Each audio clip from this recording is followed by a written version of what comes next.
Well, whether it was wanting to put a bow tie on last season or just looking ahead to next year, nearly 60,000 Vol fans came into Neyland Stadium to check out the orange and white game and to look ahead to this 2023 team. As for all that support, well, maybe Elijah Herring put it best after the contest. They can feel that the UT's back.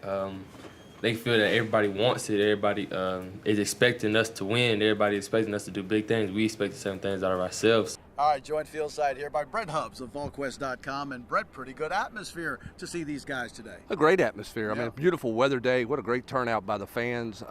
Nearly 60,000 on hand to see this team. It tells you about the excitement of Tennessee football. And anytime you bring in a hotshot quarterback and a bunch of new bodies, everybody wants to take a look at those guys. And spring games are about individuals, and I think some individuals showed up. And I don't think a lot of people would have guessed that the first touchdown pass would have been from Gaston Moore to a freshman. No, and Gaston Moore's, Gaston Moore's a guy who's a perfect fit for your quarterback room. Sure. He knows he's not going to be a starter.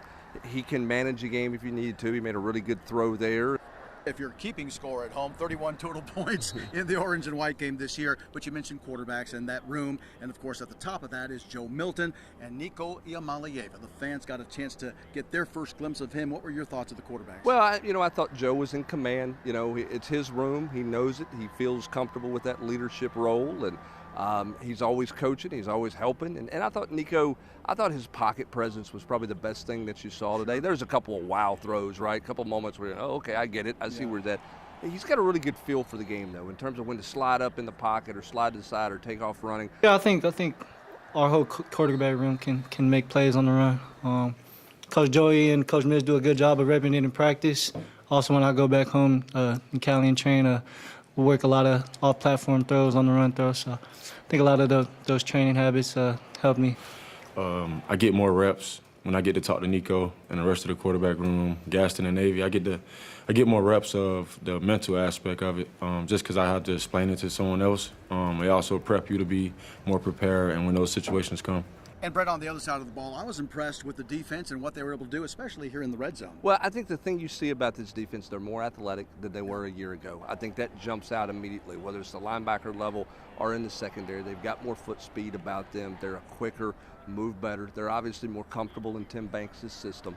They've had a good spring. So spring is done. What do the next couple months look like for this Tennessee football team? Head coach Josh Heupel addressed that question afterwards. April, May, June, and July, you got to win those months if you're going to have a chance when you get to September. And this group's been very mature in how they've handled themselves. It's one of the things that I love about them. Love seeing them when they come into the building. They're super competitive and have done things the right way. Anticipate us continuing down that stretch here as we get into May.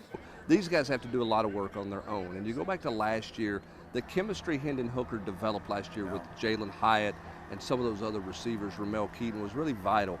This is a big offseason, not just for Joe and Nico and the offense, but just in general to grow, and really that leadership has to come to the forefront for Tennessee. This is a different team. They're not going to shatter every NCAA record on offense, but they are going to have some weapons. They're going to have to score.